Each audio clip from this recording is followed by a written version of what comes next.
Nah, come on in, everybody. I forgot to pay. On the day of, can I come? Nah, come on. So we gonna get into our conversation piece. Really, we're getting into reading. But no, first off, we appreciate everybody being here on behalf of our brother Jagada K Chambers. Put the author's name on there. Come on. Welcome to 33G. Those of you who it's the first time, this is 33 Gallery. We are located in the 89106. For those of y'all on internet land, we are recording this. We're going to put it on our YouTube channel. This is the REiNCARNaTED conversation, reading, moment with brother. This is a very sacred space, Jagada. I'll let you choose from here how we go. I know you want to share probably from the book, but really whatever's on your heart, share freely, and then we can talk and then talk amongst family. Does that sound good? I appreciate it. Love and respect. Okay. Greetings all. Obviously, my name is Jagada Chambers.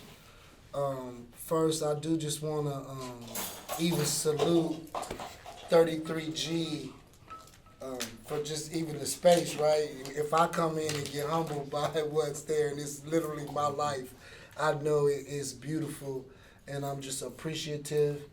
I'm appreciative of my child being in this space. Yes, sir.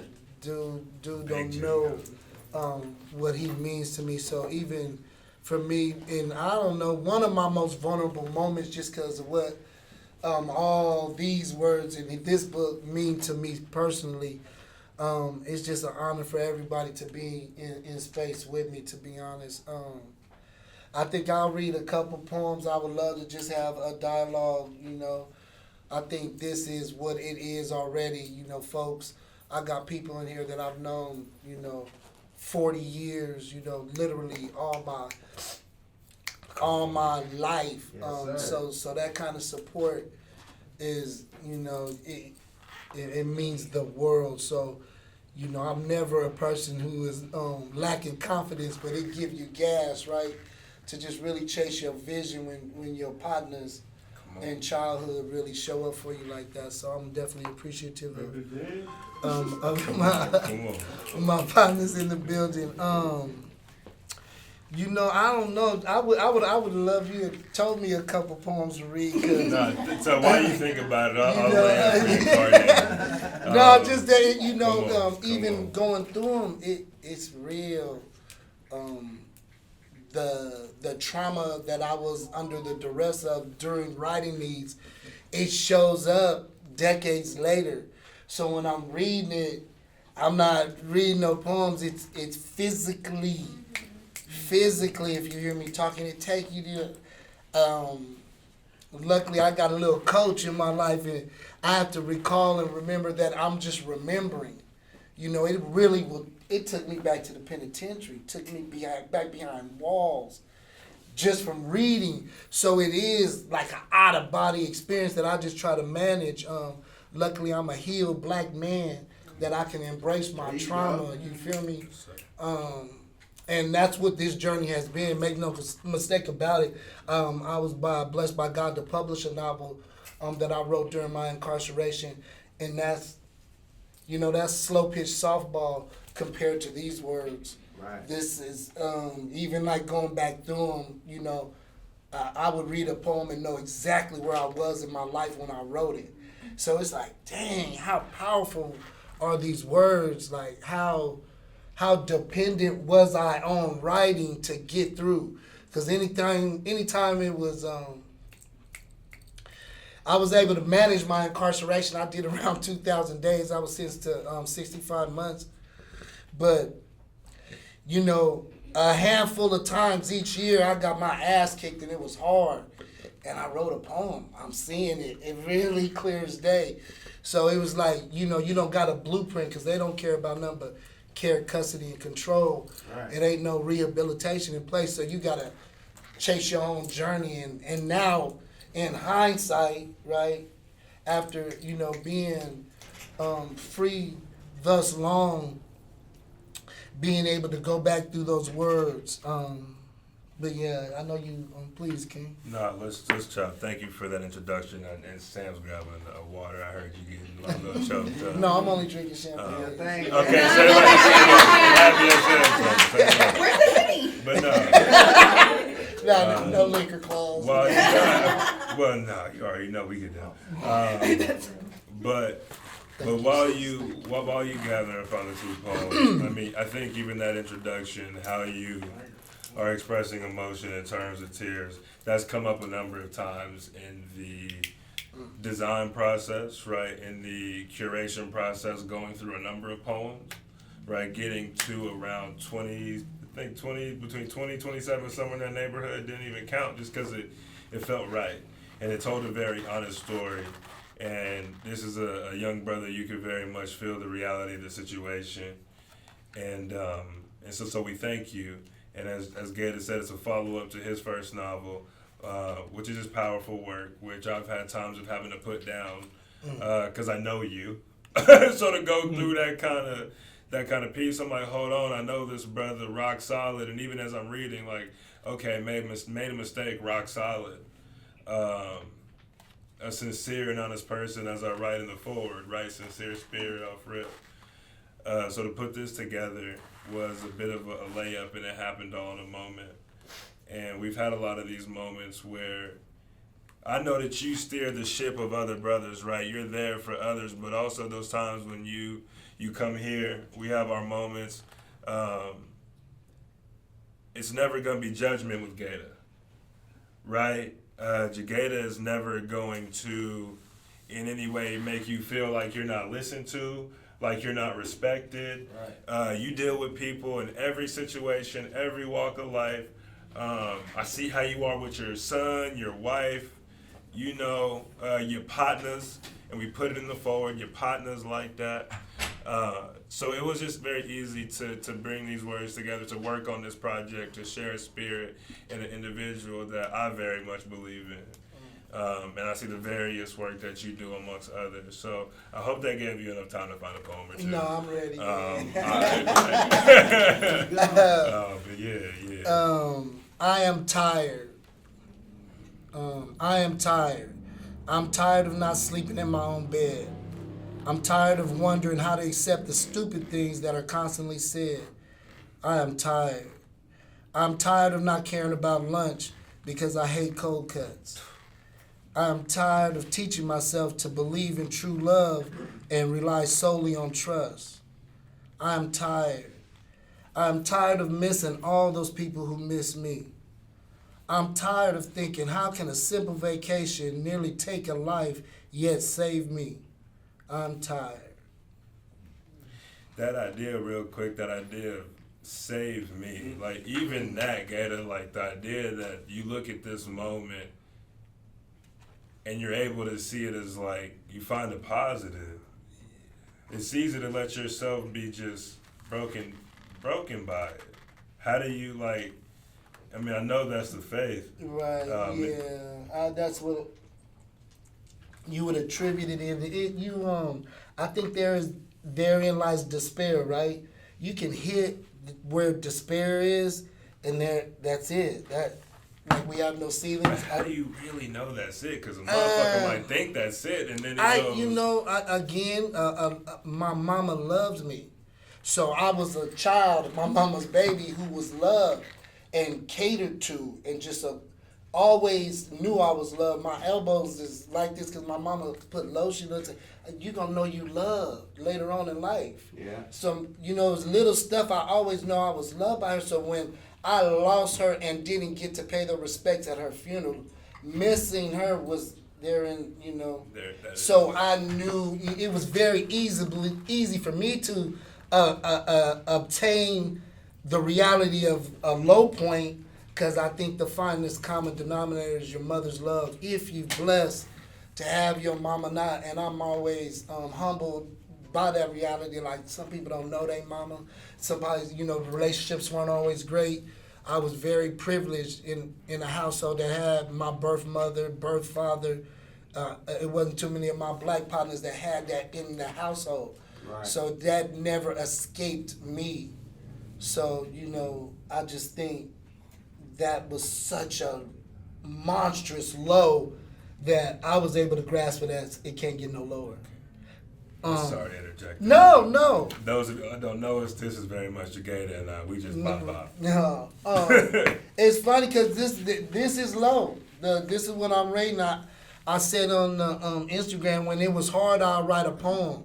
But when my mom and daddy died, I wrote psalms. So in the book, when you see a psalm, the first one, which is, November 27, 2000, when my mama passed, I penned a song. And like even reading that one, come on. It's like, if you're blessed enough to articulate and relay what's in your mind on a pen, it's built-in therapy. So if you can write, even our brothers and sisters with literacy and the challenges that are in place in our community around literacy, we gotta embrace it and start reducing the shame factor, right? Buying our nephews and nieces books and really catering to that literacy. Because I feel like it saved my life, The second psalm is when my daddy died. That's a real crossroad life. I was telling a story the other day about a woman who came into my life, my appellate lawyer, the day of my father's funeral. I got legal mail. A lady, she's on my internet now, Kate Witt on my Facebook. She wrote me a long 4-page letter just giving me hope. You've been railroaded, you're innocent, just gave me all kind of hope. But it was the day of my father's funeral, so I wasn't processing nothing. And I remember writing that song, but then my dude that was helping me with my law work, he was just so blown away how, the appellate lawyers are like, hey, my name is this, bye. And you get a paragraph if you're lucky. Here's this lady that dug into my case, telling me points in my case, citing case law. It just don't happen like that. But it happened at the right time. But again, the loss of my father and missing his funeral, it just took me back to my mama, honestly. It just pulled those scabs off versus really digging into trying to manage that grief. It just brought mama's back. But this psalm right here is Psalm of Jagada when God tested his faith. Oh Lord, I will praise you as if I have no more hope.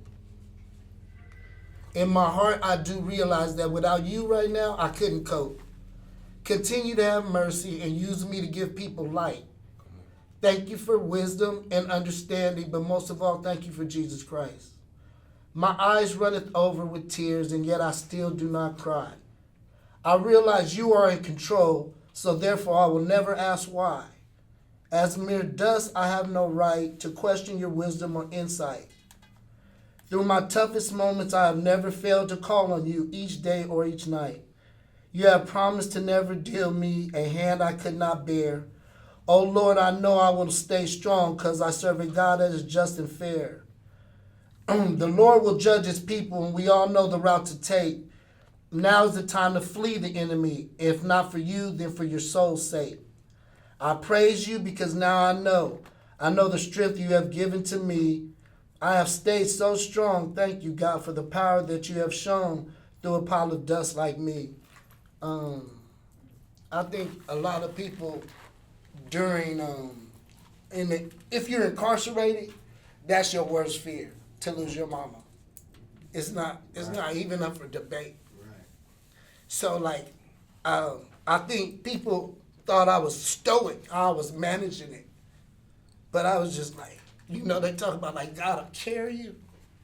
That's all I remember, when my mama died, it was very intense for me. But all I wanted to do was just keep praying, keep trusting God. And I think I was able to do it. That's all right. All right, bro. It's love.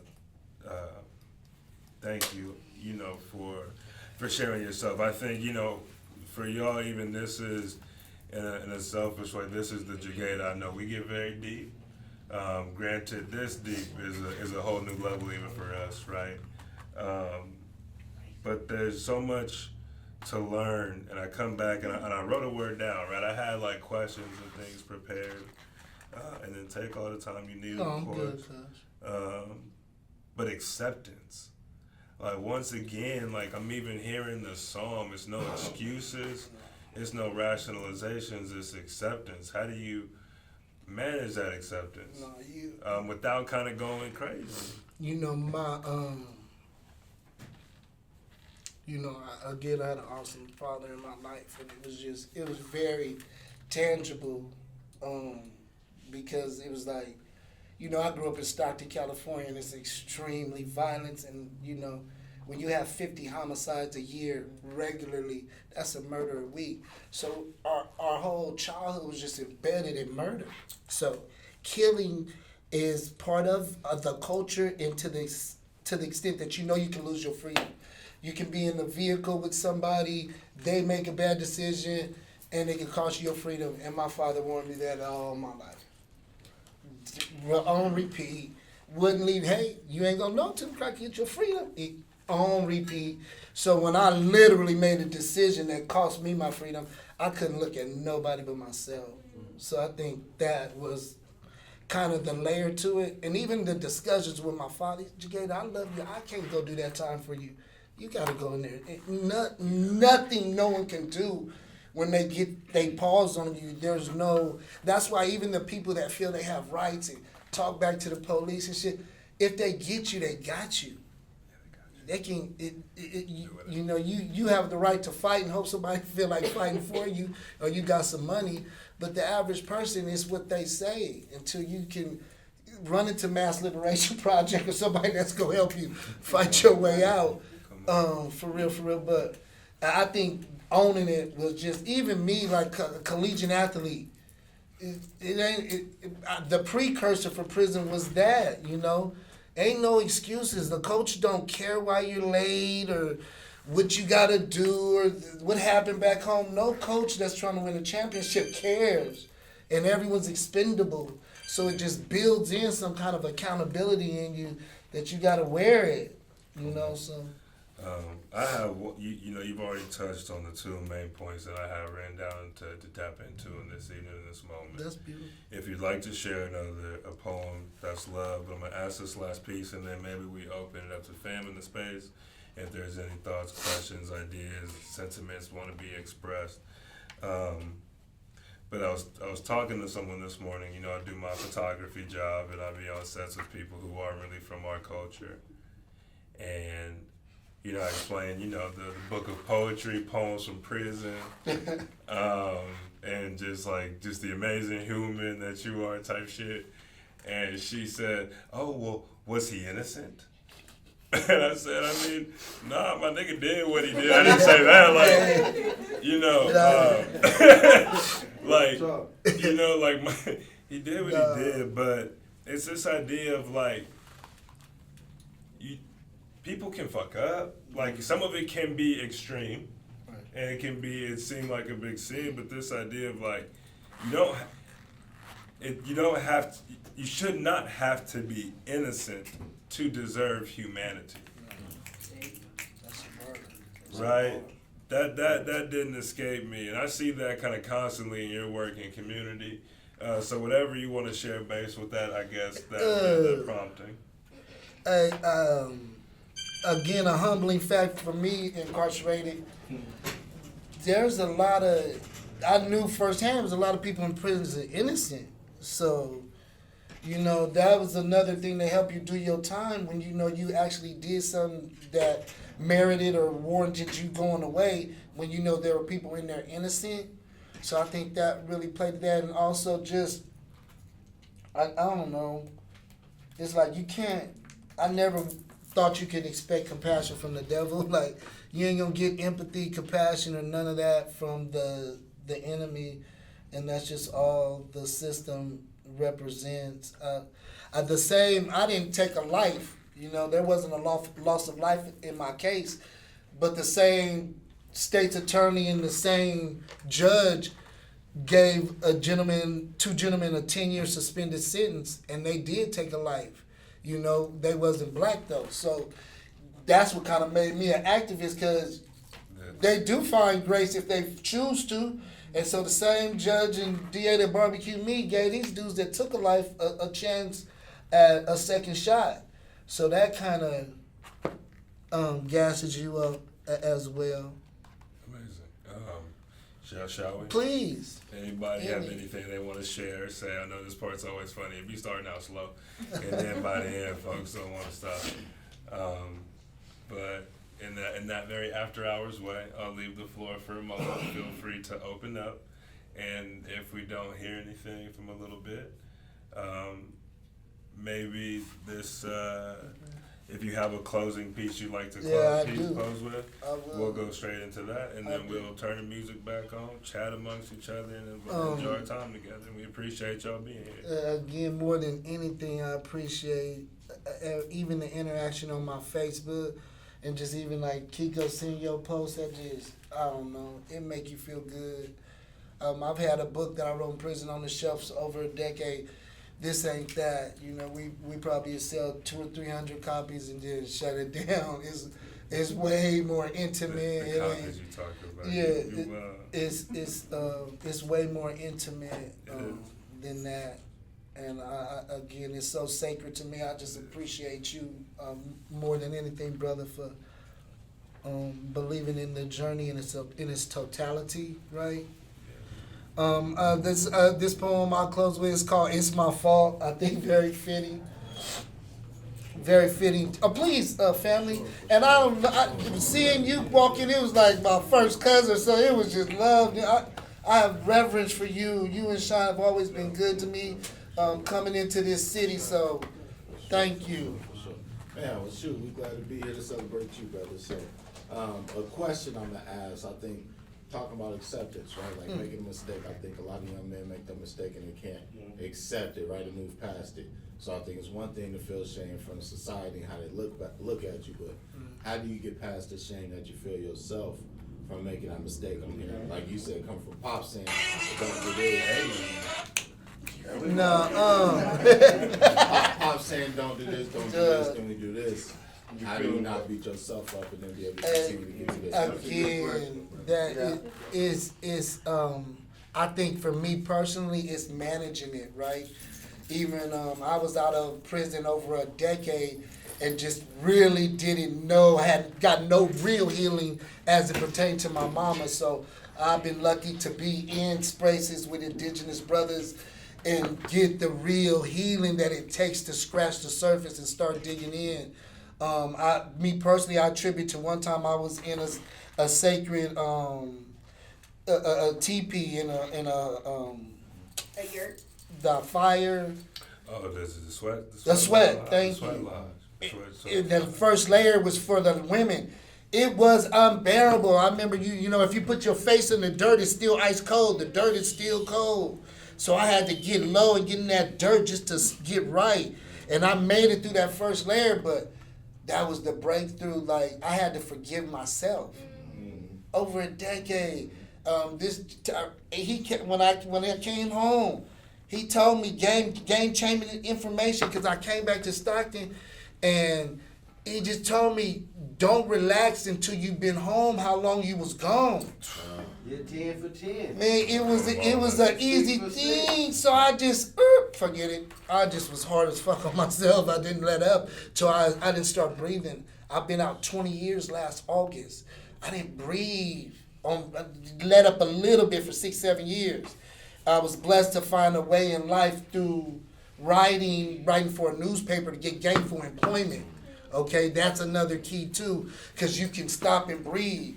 If you ain't got to chase it or have nothing in your trunk that'll get you back in the penitentiary, you can stop and breathe. So that would probably be the two things that really gave me the privilege of being able to heal.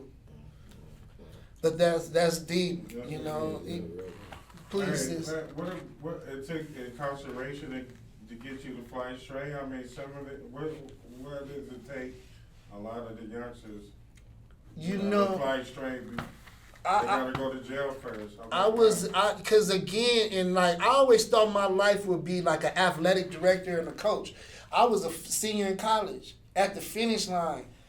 It wasn't a handful of our partners from our childhood that went to college. Right. So I was a senior in college at the finish line, and then I fumbled So I had, again, through the privilege of having a mama and daddy in my household, I was already on the path to paying taxes and being sustainable. I was on that, but it was a different journey that I felt was for me.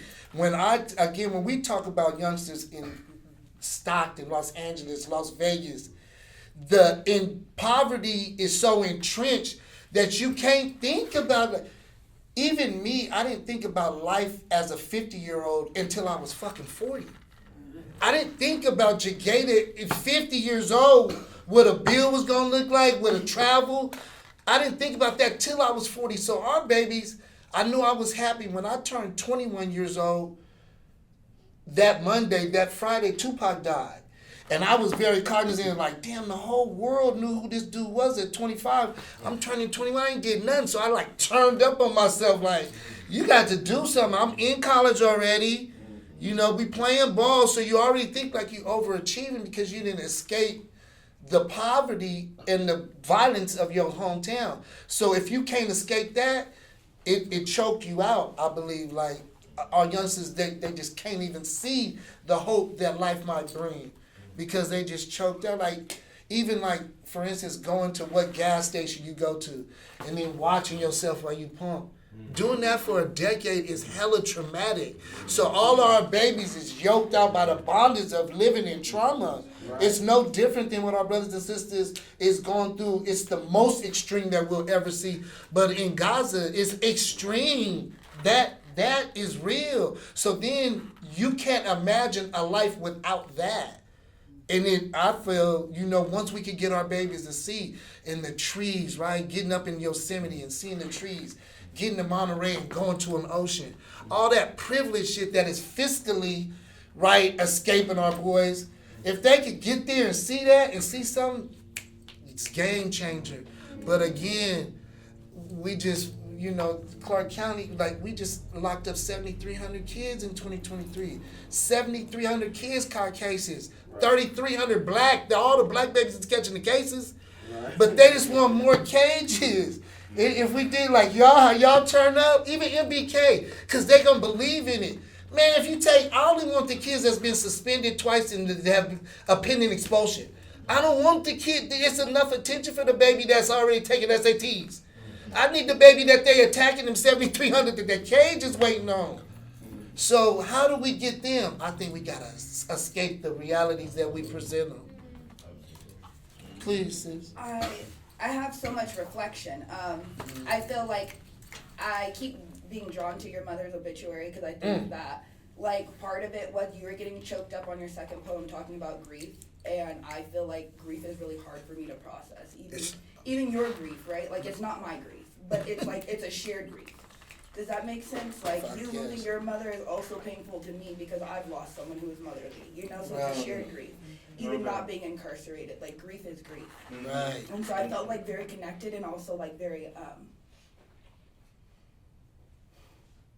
That's all right. I feel, like, very connected, and at the same time, when you read your poem and you were just talking about you're tired. I was like, damn, don't all of us feel like that? It reminded me of, like, I'm sick and tired of being sick and I'm tired. Right. And I feel like when you're experiencing tiredness and grief simultaneously, it doesn't matter. It'll take you out, don't matter where you are. Like, it'll take you out, don't matter where you are in life. It can be the most crippling of feelings. And so I can only imagine what you felt like in a situation where you have little control. Right. Because one thing I feel like folks were saying was, like, you know, like, it's different, like, when you talk to an officer or, like, until when they get you really locked up, because we forget, like, police officers, like, especially now, they got fucking cameras on. There's no cameras on a correctional officer. So when you get locked up, it's a different type of enemy that you're facing. And I can only imagine what you faced with no one there besides the eyes of God watching you, right? And I just really feel for you, and I appreciate you being so vulnerable. I appreciate you sharing that. That's love. It made me feel very vulnerable and sad, but not like sad in that way. Just very like you know, I received that, sis. Thank you, Nita. You know, make no mistake about it. It's like my mother's death was crippling to me. My sanity is a blessing from God. You know, because I was loved so hard by her. My mother died November 27, 2000. My son's birthday is November 27, 2010. So it's like literally 10 years to the day God took darkness and made it light. He really did, and I think I can't never say he owed me nothing of it from that lens, but it really changed my life when my son came onto the earth on that day. I remember that Mother's Day. Dallas Braden, he's a pitcher from Stockton. He threw a no-hitter, perfect game on that Mother's Day. But my wife was pregnant with my child, and that was the Mother's Day. And Mother's Day, I would just find somewhere and just cope. Wherever I was doing, I was so low, I didn't need to be with nobody. I usually go to my mama's grave, do something, drink, and just isolate myself. But my wife told me that night that next year she deserved a Mother's Day. And it checked me, you know, that real life. You got to have mamas, wives, and sisters that check you. But, you know, it helped me grow up. You know, yeah, you're right. I've groveled for, you know, a decade of being free, you know, it's time. So I think that helped, you know, that factor because it lingered, you know, to present day status. I had like a little smirk at a moment when you were talking because I looked at the time and I figured, I'm like, oh, we doing good. And I can ask my brother to read something else. Please. Everybody here, we're casual.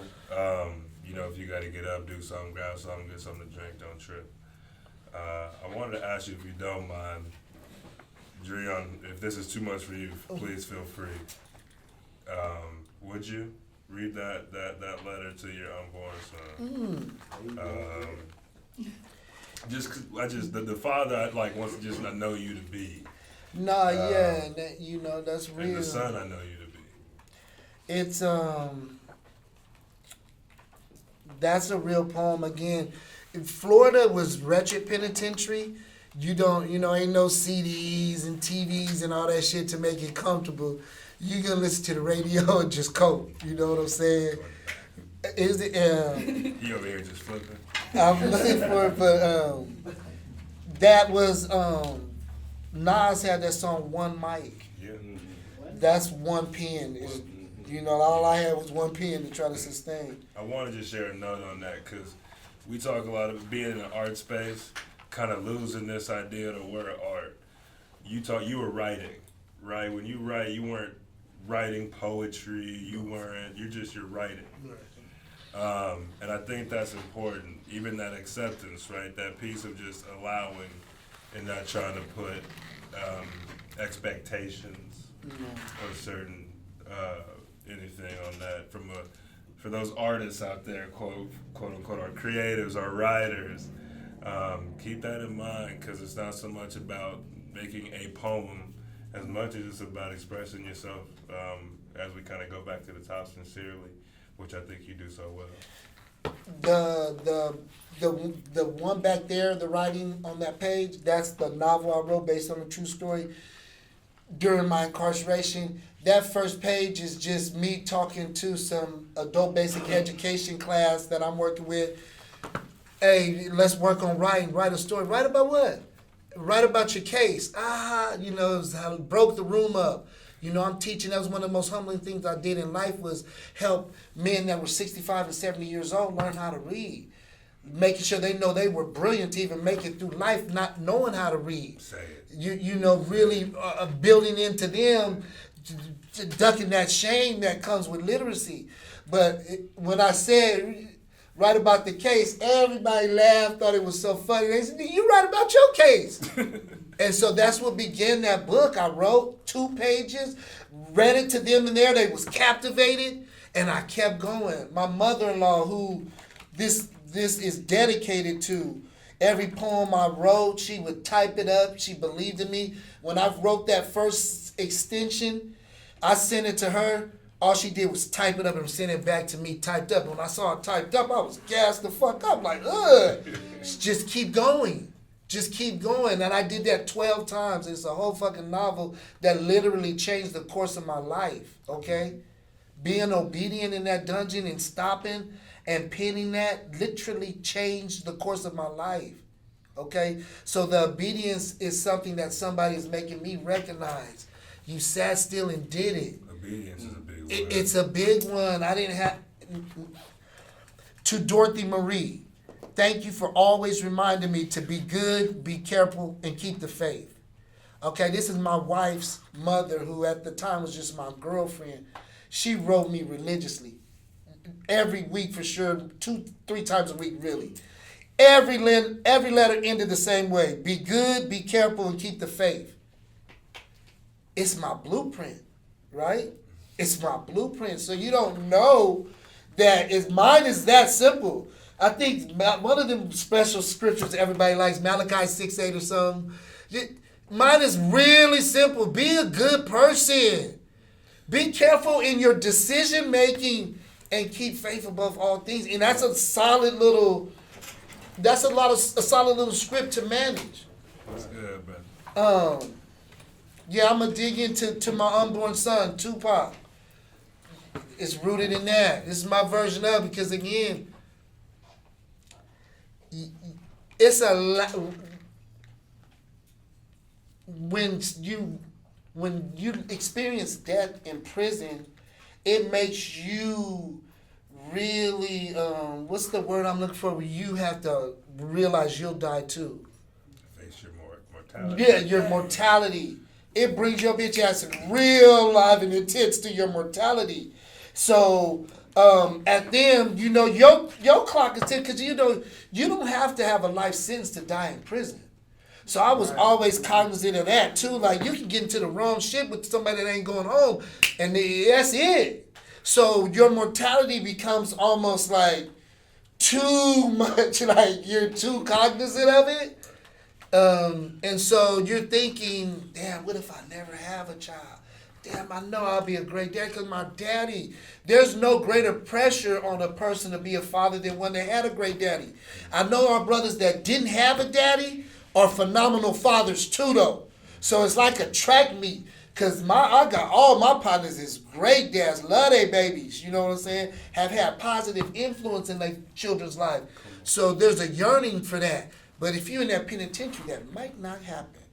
If you're in the penitentiary, you already have a child, you're in a ticking time bomb because you know you missing the valuables. I couldn't do 2 weeks as a father, Lord. Bitch, I have to bond down quick. Mass Live come bail me out. Like somebody's going to come get me. Because as a father, you can't be away. So managing that I was identifying with that too, how hard it was for the fathers. Visitation is tough. It ain't it's an emotional, taxing, grueling to fucking have to be strong for your people because they doing so much, especially my family was flying in, you hear me, 6-7 states over, driving 18 hours, 13 hours. So it was so much of investment, it ain't no bad day. You get through it. And then when you go back, sometimes you just fall asleep. They gotta wake you up. Be emotionally taxed to where soon as you're exhausted like you didn't win the Super Bowl, you just drain. So you're always invested in it, I guess, to where it's just hard to subtract. So I think the unborn son was one of them visits, you know, like, God, man, I pray I get a shot to be a daddy, you know. To my unborn son, I hope I'm there. By chance, I won't. So I'll express some feelings to you in this note. This world is tough and almost impossible to cope. Without knowing your father, for success, there's no hope. Never expect anything and anybody owes you, and nobody owes you a dime. Realize your mama is the only person you can bank on every time. I'm sorry for my decisions. I made them so that you don't. Concentrate on education and recreation and leave pot for fools to smoke. At 26, damn. At 20, young gator. That's a young gator right there. At 26, now I know much more. Things like your success are my life. Before you came, my biggest blessing was having your mother as my wife. Now I live for you till God sees fit. and my decisions reflect my heart. My decisions reflect the heart you've won. In case we don't meet, find Jesus Christ and cherish this note, my unborn son. Another moment, yeah. So I think, as we start to think about, winding this moment down, and this moment we knew was gonna be emotional. Right. I mean, we in the office. I'm showing Jagada the latest design, and he just start crying. And this is a brother who just never, always just buttoned up, ready to hold you down, and it's just real. So I would say on behalf of all of us, I appreciate this expression of vulnerability. I like to talk about this idea always, that it's not about art. It's about everyone finding some sort of expressive practice that you could just work through these things that we deal with. And maybe one day you'll share it, maybe one day you won't, but that's not the purpose. Because I tell you, I don't think Jagada knew that this was going to be a thing until like 2-3 months ago when I knew it was going to be a thing. So, and we never really moved fast like that here. So it was just a perfect situation. And we follow spirit when called. As a brothers, I know you do the same thing. And we appreciate, once again, just, y'all here. One last question. How long will the exhibit be here? Yeah, so we'll be here probably until the middle of February or so, as long as Jagada can stomach being all over these walls. The book is here. It is online. We will be kind of limiting the copies. Jagada's previous work has sold in the thousands of copies at this point. This one we are going to limit it to low hundreds, just because it is a rather vulnerable piece. You're looking at photos and images direct from family photo albums. You're looking at very tight, close moments regarding Jagada's mother. There's a certain image with Miss Dawn Lynn in there. Even how the photo on the page with the unborn son is a bit dark. These are very kind of prized and personal moments, so we're kind of just, Jagada's letting you in a real way to share that full story. So think of it as his art piece come together with a little help from 33G. But we love you, we appreciate you. If there's any closing remarks, anybody want to share with our brother? Yeah, I actually have 2 questions. Come on. The first is, how is it kind of revisiting the past where you are now, because you're literally identifying with like objects from your past and facing yourself? To be honest, it's kind of thrilling. I'm finally, I'm saying it like this. I'm proud of myself. I can look back and be like proud because I see my journey in a very transparent and real way in just the words alone. So like when you think you've come a long way, and I know like again, my YouTube channel is called 10 Chasing 20. I published the novel when I was out of prison 10 years. I just wanted to get on 20, so now I'm here 20. It's just been like God taking me on a sacred journey, like good and faithful servant type shit for real. I was in Africa in April of last year, and that was just out of body experience for that 20-year journey to really be in them waters. That's what that picture is back there, where I'm in the waters. That's in the Atlantics in Ghana, and where the real chunk of our slave trade happened. So just having that journey, stay down till you come up. Some of it's 2 years, mine is 20, but I can honestly look back now in a place of pleasure, kind of. Okay, thank you for sharing that. So I guess I have 3 questions. So my second question now is, you talk about like how the love from other people that you're getting, especially from your mother, helped you kind of, stay grounded and rooted, but how did you find like love for yourself to kind of keep going? Because I was a collegiate baseball player, and baseball players, like, you fail 7 times out of 10 if you're good. It's just, I was more get back on the horse. I never was pleased with Jagada for a long time. And I really talk about that moment where it was Jerry Teos, the National Compadres Network. We got to get them here. groundbreaking, really debuted me on my healing journey. But he grabbed me, he said, Mil, you gotta forgive yourself. He's like, they're here, they're here, Mil. He dug into me and it got through like, fuck. I forgive everybody else. And never did I even think, fuck, I gotta forgive me. So that was the aha moment, and then the healing journey began. Because I always had a pure heart and I just wanted to help. That was easy, but you can't help nobody till you healed. So even though I was doing good work, that life-changing power, like y'all got that life-changing power, you got to be healed to bring that to our babies. My last question. You're fine too, okay. fam. You're asking me to go away. No. So your work deals a lot, I feel like, with past, present, and future. How do you stay grounded in the present? Child, I got a 14-year-old Clark County School District kid. They after our babies. He's on a hit list. I can remember in second grade, the parent-teacher conference, she just talking casual. I said, buddy, when they tell you to sit outside, when you're older, they're going to be calling the police on you. Oh, no, that's what happens, ma'am. I did everybody. She crying, he crying, everything. But I've always done in that reality, like, it's a full-time job because I had sacred household and I still hit that penitentiary. And my mom and dad was a collegiate athlete, senior in college. My daddy told me, as long as you're doing something, you never have to worry about food and deodorant. They'll pay for me. They always did everything. And I'll be damn on spring break my senior year. I still, so I'm, it's just double dutch with mine because I know it ain't no finish line. It ain't no 18, get a job and get out. That, not our camp. You gonna find yourself at a pace that's good for you. So the guardrails, right? I'll say, to answer your questions, the guardrails of my child, even us, like Nick, man, we helping these babies for real. So if I want to be anything to any of these babies, they see the bullshit before they see it when they come through the door. So if you ain't grounded in the reality every single day of trying to make a positive impression on these babies, every day, I know he gets sick of me. Let's start your day, buddy. Let's start your day. He too old for that. That's the games I got to play.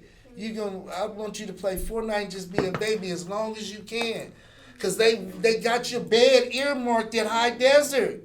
We don't have to make up no fantasy about what's going on. And the reality of now, me really trying to positively impact Las Vegas, we losing.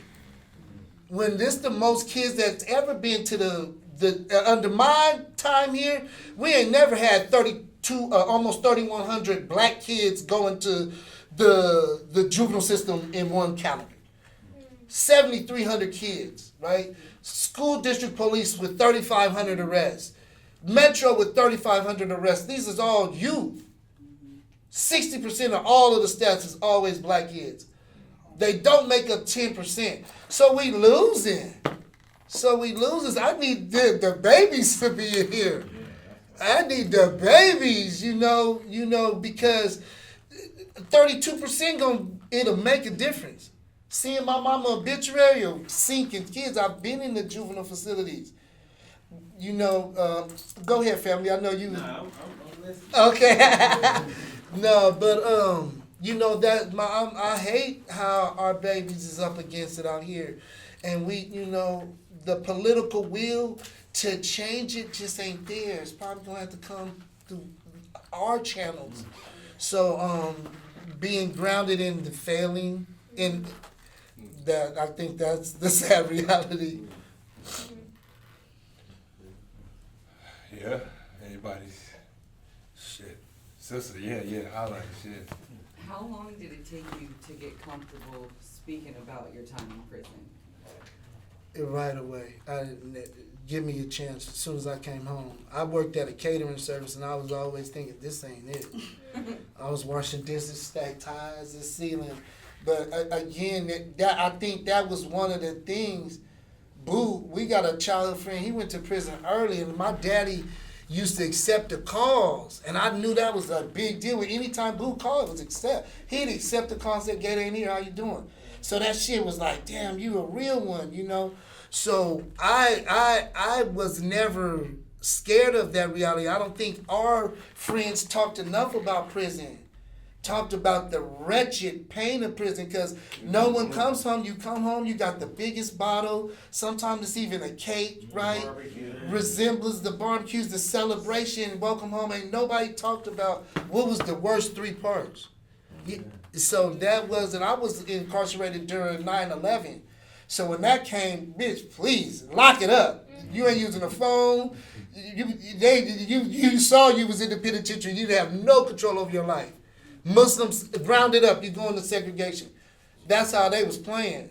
So those hard realities, people gotta know. I'm trying in my 20th anniversary of freedom get to the penitentiary where I was at in Florida. It's been blockage, God gotta break a wall down, but I just felt like I could never hide that truth because mine was so painful. If I could, that was my fingerprints, because I have a violent crime. I stabbed somebody 4 times. So I thought when I came home I was gonna never get a job. So I knew I had to blaze my own trail, and the only way I could do that is tell the babies the truth. You better not come in here, because people, I got friends, Marcus Crum, God bless his precious soul. I got friends that did 20 years, came home and their mama cooked them dinner. So I had to manage that. How the fuck my mama died the first year? I couldn't, my mama, grandma, and daddy died in a 16-month window. From November of 2000 till my daddy died in April 2022. 2002, excuse me. That's just a little window. So you don't have to get a life sentence to fuck your whole life up. So that was my number one thing, man. Go in there and catch this time. You gonna know. So I think that's what helped emblazon me to tell my truth. It was really like a siren, like an emergency siren, because again, my incarceration was a little different because I was in Florida on spring break. I didn't know a human being. So if he was incarcerated in Nevada, I'm gonna know somebody from the Gersons. I'm gonna know somebody I went to high school with. You don't have 2 cousins. I literally was walking, just with God, for real, for real. So again, I felt like my journey was for a reason. It had to be a purpose, and I thought it was at that time. I'm living in it now, but when I came home, I was just give me a shot, because my shit was so wretchedly painful that I thought it could really change somebody's course of life. Yeah. Yes, pal. I just wanna know, like, right now, where are you at? Like, with dealing with all of that. I know the story. I was with your dad when he was incarcerated. I just wanna know, like, Yes. like, what's your... I to be fully transparent, I think Africa might have been the medicine I finally needed. Right. Grief is unique in the sense of, like, it's virtually impossible to grieve outside of family and close friends. You can't start the process like when you finally see that auntie that come from out of town and y'all break down. Yeah. You gotta have that time and space with close camaraderie to even begin the process. So my mama died. 6 months later, my grandmama died. It just made me go back to my mama. 10 months after that, my daddy died. It just made me go back to my mama. So when I went to Africa, I was very cognizant of reminiscing and reverencing my grandmother. That was like, her presence was all over the trip. Her spirit really emblazoned me. I know my ancestors intimately. I don't have to go back and hear about Jimmy Sue's auntie. And my mama's gone. Okay, my grandmama's gone, and I know them, and they love me. So when you get in tune with your ancestors being at your back, that's a different thing. And that's what I came home because, again, Chase, I think it's going to be our next project. The last year I was incarcerated, I kept a journal. I wrote in it every night, had a scripture religiously, really preparing for the moment of walking out. And so that journal I still have, and I was reading it in Africa. It was literally 20 years later, the same days of April. Out-of-body experience. Promises that God, that I was writing and claiming them, I'm living in. being in that water over there, it was wild. Again, in like full transparency, I felt like Creator was really pouring into me like, watch, you have no clue what's going on. I came home, God told me I was on CNN. The first thing that happened, I was on CNN. So professionally, that was just a groundbreaking change. I got back May 1st, June 7th, I was on CNN. Never saw it coming, out of the boom. And it changed professionally. And then I got to the actual day of August of being home 20 years. And I gave myself a high five. I was like, damn, Gator, you kind of stayed down. So I think I attribute to where I am now is finally looking back like, damn, you can look back and be pleased with yourself for staying down and just committed to being an honorable human being, like a sacred, fatherhood being sacred to me. All that shit is real. It's not a pipe dream. And I feel like I'm living it versus just, sometimes, I've really lived it. So it's helping me find peace with my journey. It's a sacred journey and it's been long. And very few people stay down long enough to really, see their vision fulfilled or see the acts of the labor. Writing that whole book on prison paper with an ink pen, scratching it out. So now when I see that, it's like, damn, I'm standing ovation in myself type shit. And that has never happened. I've never been pleased, with the journey. Head down, keep grinding. Also because I'm a faulty police stop away from being finito, so I never want to get caught slipping. But I'm a healed black man today. I feel that way. I really do.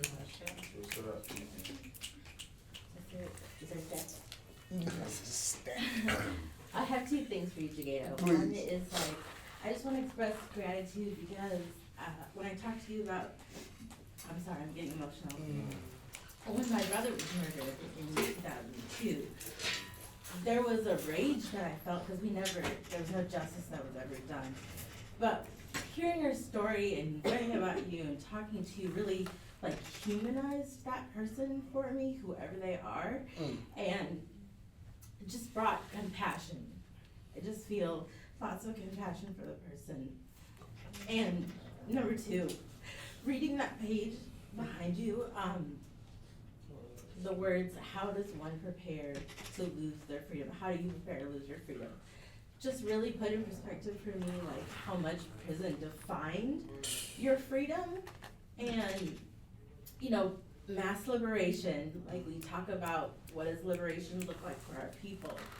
And I look at this picture here and, we talked about this moment and I just wonder, now that you're out, you're running mass liberation, you do this work of keeping our people free, right?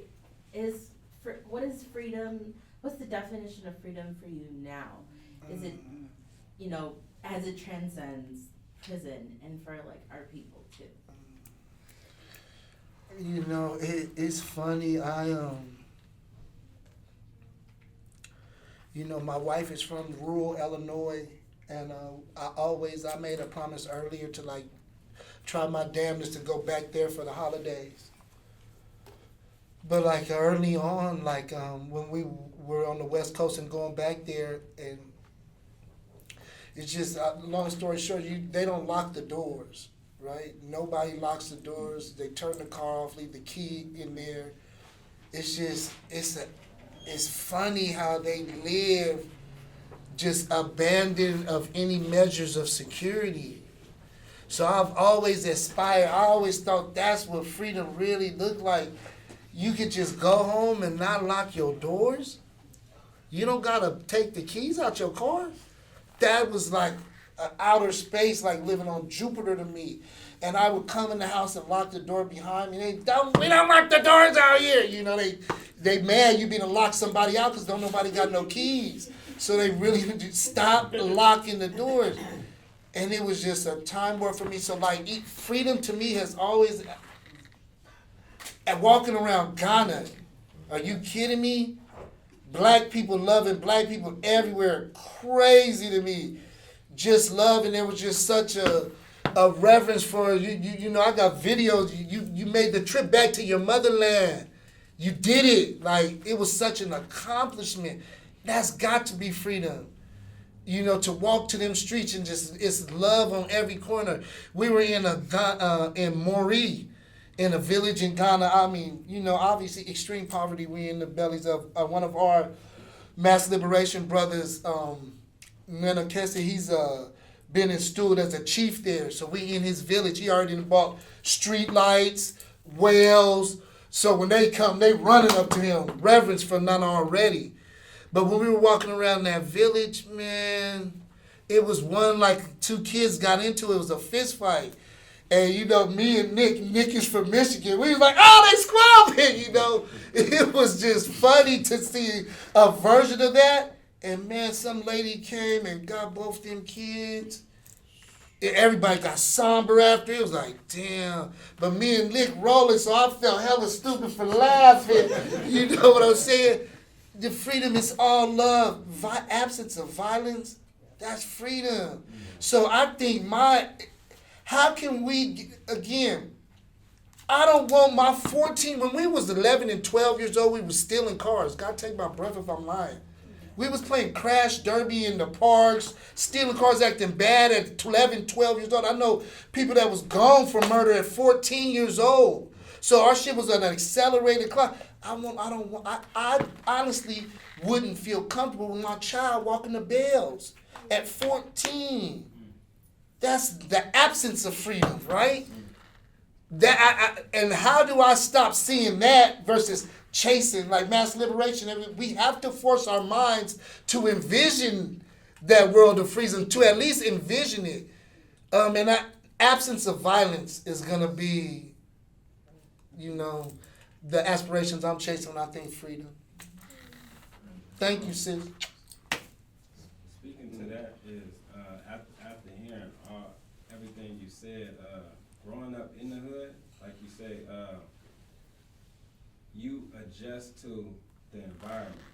And when you have to adjust to the environment, and everything is preparing you for the environment, and you are, like you say, you 2 seconds away from losing your freedom. No matter what you're doing, even something as innocent as bouncing your ball, you subject to either getting profiled, you subject to even speaking to a situation I had.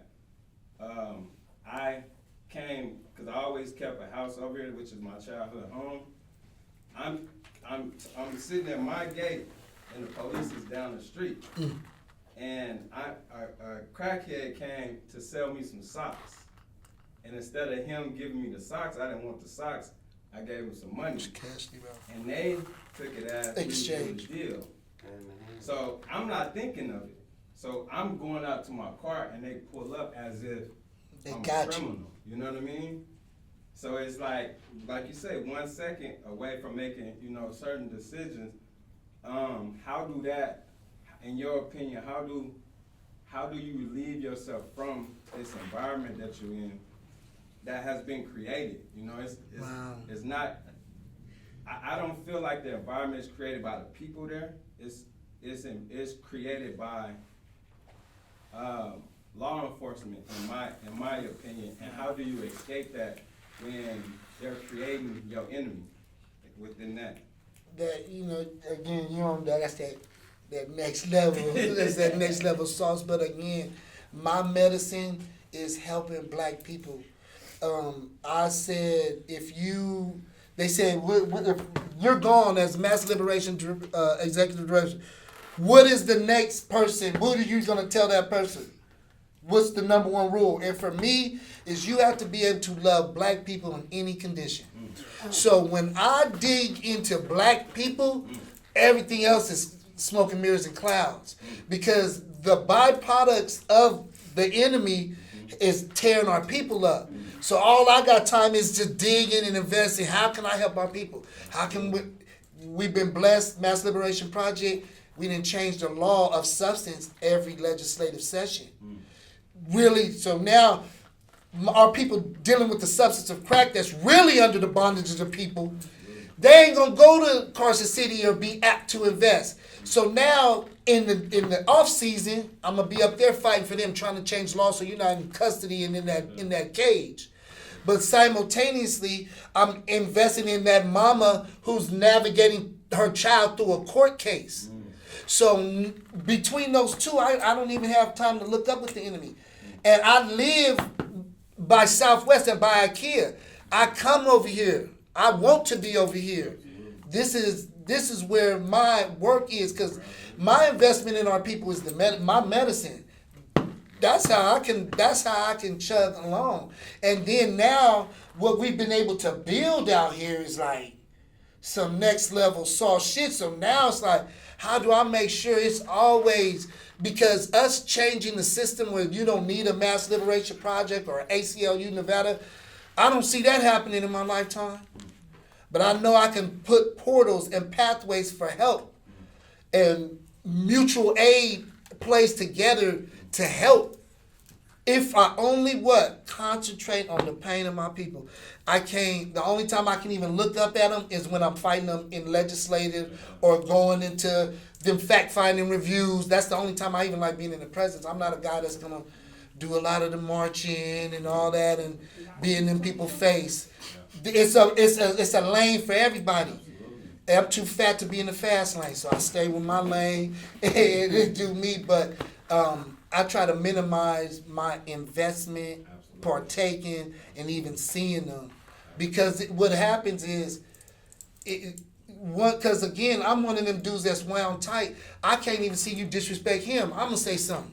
So I always have to guard my freedom, because it's the finest common denominator is his breakfast tomorrow. So once I get clouded judgment and start being too... Don't get sidetracked, because ain't nobody raising mine. I'm raising mine. So that's the sacredness of fatherhood supersedes everything, because I swear to God, I'll answer the phone for somebody I don't know at 7 a.m. But nothing comes close to what I care about him. It's not even remote. And because you can only see love from Jagada. He going to pour in and help. It's not even on the stratosphere of baby boy. So I'm always grounded in that finest common denominator too of the sacredness of fatherhood.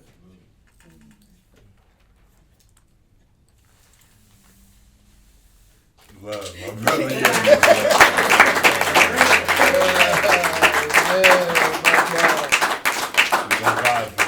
Man, please. We're gonna vibe for a little bit. Call me poet the rest of the night too.